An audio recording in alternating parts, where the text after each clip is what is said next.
ನನ್ನ ಜೊತೆ ಇಲ್ಲಿ ಒಬ್ಬರು ಸ್ಪೆಷಲಿಸ್ಟ್ ಇದ್ದಾರೆ, ಅಭಿಜಿತ್. ಇವರು ಕುದುರೆಗಳ ಎಕ್ಸ್ಪರ್ಟ್. ಅಲ್ಲಿ ಏನಂದ್ರೆ ಕುದುರೆಗಳಿಗೆ ಇವಾಗ ಒಂದೊಂದ್ಸಾರಿ ಪೊದೆನಲ್ಲಿ ಒಂದು ಹಕ್ಕಿ ಹಾರೋದ್ರು ಆ ಸದ್ಗೂ ಕುದುರೆ ಭಯ ಪಡ್ಬೋದು. ಓಕೆ. ಸೊ ಇಲ್ಲಿ ಏನಾದರೂ ಅದಕ್ಕೆ ಏನಾದ್ರು ಕಲರ್ ಡಿಫ್ರೆಂಟ್ ಕಾಣ್ತಿರ್ಬೋದಾ, ಏನಾದ್ರು ಲೈಟ್ ಫ್ಲಾಶ್ ಆಗಿರ್ಬೋದಾ, ಅಥವಾ ಅಲ್ಲಿ ಏನಾದರೂ ಏನೊಂದು ಸದ್ ಬಂದಿರ್ಬೋದಾ, ಅಥವಾ ಆ ರೀತಿ ಕಾಣಲಿಕ್ಕೆ ಸಾಧ್ಯ ಇಲ್ಲ. ಯಾಕಂದ್ರೆ ಅಂದ್ರೆ ಇಲ್ಲಿ ನನ್ನ ಒಂದು ಊಹೆ, ನೀವು ಹೇಳಿದ್ರಿ ಏನಾದ್ರು ಕಲರ್ ಕಂಡಿರ್ಬೋದಾ ಅಂತೇಳಿ. ಅವ್ರ ವೈಟ್ ಶಲ್ಯ ಇತ್ತು ನೋಡಿ, ಅದು ಫುಲ್ ಗಾಳಿಯಲ್ಲಿ ಹಾರಾಡ್ತಿತ್ತು, ಅದೇನಾದ್ರೂ ತೊಂದರೆ ಆಗಿರ್ಬೋದಾ? ಪಾಸಿಬಲ್, ಹೈಲಿ ಪಾಸಿಬಲ್, ಅದು ಆಗಿರ್ಬೋದು. ಅದು ಏನಾದರೂ ಈಗ ನೋಡಿ ಫುಲ್ ಎರಡು ಕಡೆನೂ ಹಾರಾಡ್ತಿದೆ ಅಂದ್ರೆ ಅವ್ರ ಶಲ್ಯ. ಕರೆಕ್ಟ್. ಒಂದು ಸೈಡಿಂದ ಏನಾದರೂ ಒಂದು ಕಣ್ಣಿಗೆ ಕಂಡಿರ್ಬೋದು, ಅದು ಏನೋ ಸಮಥಿಂಗ್. ಅದರಿಂದ ನೋಡಿ ಈಗಿಲ್ಲ ಇಲ್ಲಿ ತನಕ ಇಲ್ಲ, ಈಗ ಹಾರೋಕ್ ಶುರು ಆಯ್ತು ನೋಡಿ. ಅದರಿಂದ ಅದು ನೋಡಿ ಹಾರೋದು ಹಿಂದೆ ಹೋಗ್ತಿದೆ. ಬಟ್ ನೀವು ಹೇಳೋ ತರ ಅದರಿಂದ ಬೆಚ್ ಬಿದ್ದಿರ್ಬೋದು, ಹೇಳಕ್ಕಾಗಲ್ಲ. ಓಕೆ. ಸೊ ಕುದುರೆದ ಅದೇ ಒಂದು ಅನ್ಪ್ರೆಡಿಕ್ಟಬಿಲಿಟಿ, ಏನಿಂದ ಬೆಚ್ ಬೀಳುತ್ತೆ ಅದು ಹೇಳೋದು ಸ್ವಲ್ಪ. ಓಕೆ ವೀಕ್ಷಕರೇ, ಈ ವಿಶೇಷ ಕಾರ್ಯಕ್ರಮವನ್ನು ಮುಂದುವರಿಸೋಣ. ನಿಮಗೆ ಸಾಕಷ್ಟು ಮಾಹಿತಿಗಳು ಸಿಗುತ್ತೆ, ಯಾಕಂದರೆ ಅಭಿಜಿತ್ ಈ ಕುದುರೆಗಳ ಬಗ್ಗೆ A to Z ಹೇಳ್ಕೊಡ್ತಾರೆ. ಯಾಕಂದರೆ ಏನಾಯಿತು ಅಲ್ಲಿ ಅನ್ನುವಂಥದ್ದು ನೇರ ಸಂಪರ್ಕದಲ್ಲಿದ್ದಾರೆ BGSನ ನ್ಯೂರೋ ಸರ್ಜನ್ ಆಗಿರುವಂಥ ವೆಂಕಟರಮಣ ಅವರು. ಇವರ ಸೇಫ್ ಹ್ಯಾಂಡಲ್ಲಿ ದರ್ಶನ್ ಇದ್ದರು 2 ದಿವಸಗಳ ಕಾಲ.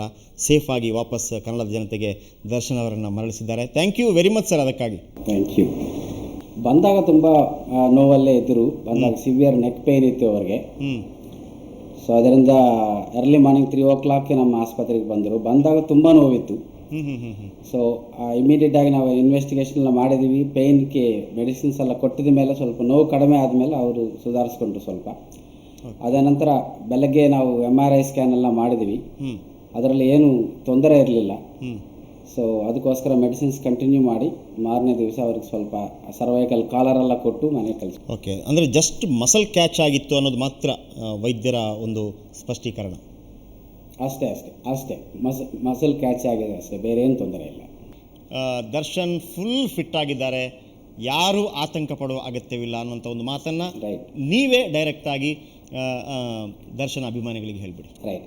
ದರ್ಶನ್ ಅವರಿಗೆ ನಾವು ಥರೋ ಚೆಕಪ್ ಮಾಡಿದ್ವಿ, ಎಲ್ಲ ರೀತಿ ಸ್ಕ್ಯಾನ್ಗಳು ಮಾಡಿದ್ವಿ. ಅವ್ರಿಗೆ ಯಾವುದೂ ತೊಂದರೆ ಇಲ್ಲ, ಎಲ್ಲನೂ ಚೆನ್ನಾಗಿದೆ.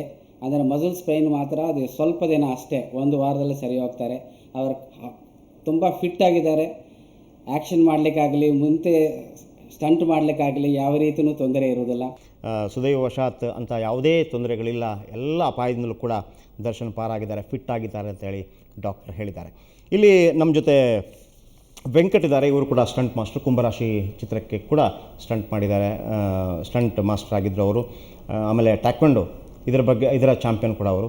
ಸರ್, ಈಗ ದರ್ಶನ್ ಕುದುರೆಯಿಂದ ಬಿದ್ದ ವಿಚಾರದ ಬಗ್ಗೆ ನಾವು ಅಭಿಜಿತ್ ಹತ್ರ ಮಾತಾಡ್ತಾ ಇದ್ವಿ. ಅಲ್ಲಿ ಜಂಪ್ ಮಾಡ್ತಾರೆ, 2 ಜಂಪ್, ಕಾರ್ನ ಬಾನೆಟ್ನಿಂದ ಜಂಪ್ ಮಾಡುವಂಥದ್ದು. ಫಸ್ಟ್ ಜಂಪ್ ಕರೆಕ್ಟ್ ಆಗಿತ್ತು, ಏನು ತೊಂದರೆ ಇಲ್ಲ. 2ನೇ ಜಂಪ್ ಅಲ್ಲಿ ಸ್ವಲ್ಪ ತೊಂದರೆ ಆದ ಹಾಗೆ ಕಾಣ್ತಾ ಇದೆ. ನಿಮ್ಮ ಅಭಿಪ್ರಾಯ ಪ್ರಕಾರ ಅಲ್ಲಿ ಆದ ಮಿಸ್ಟೇಕ್ ಏನು?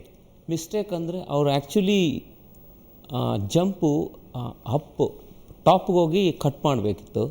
ಬಟ್ ಇವ್ರದ್ದು ಏನಾಯ್ತು ಅಂದರೆ ಲೆಗ್ ಸ್ಲಿಪ್ ಆಗಿರೋದ್ರಿಂದ ಅವರು ಡೈರೆಕ್ಟ್ ಹೋಗಿ ಹೆಡ್ಗೆ ಆ ವಿಜುವಲ್ ಸ್ವಲ್ಪ ತೋರಿಸಿ, ಇನ್ನೊಂದು ಜಂಪಿಂಗ್ ವಿಜುವಲ್ ಅದನ್ನು ವೆಂಕಟ್ ಅವರು ವಿವರಿಸ್ತಾರೆ. ಎಸ್, ಇದು ಫಸ್ಟ್ ಜಂಪ್ ಕಾರ್ ಮೇಲಿಂದ, ಇದು ಕರೆಕ್ಟ್ ಆಗಿತ್ತಲ್ವಾ? ಇದು ನೋಡಿ, ಇದು ಸೆಕೆಂಡ್ ಜಂಪ್. ಸೆಕೆಂಡ್ ಜಂಪ್ ಏನಾಯ್ತು ಅಂದರೆ ಇವರು ಆ್ಯಕ್ಚುಲಿ ಮೇಲೆ ಹೋಗಿ ಕಟ್ ಮಾಡಬೇಕಿತ್ತು, ಅದು ಲೆಗ್ ಸ್ಲಿಪ್ ಆಗಿದೆ ಅವರಿಗೆ.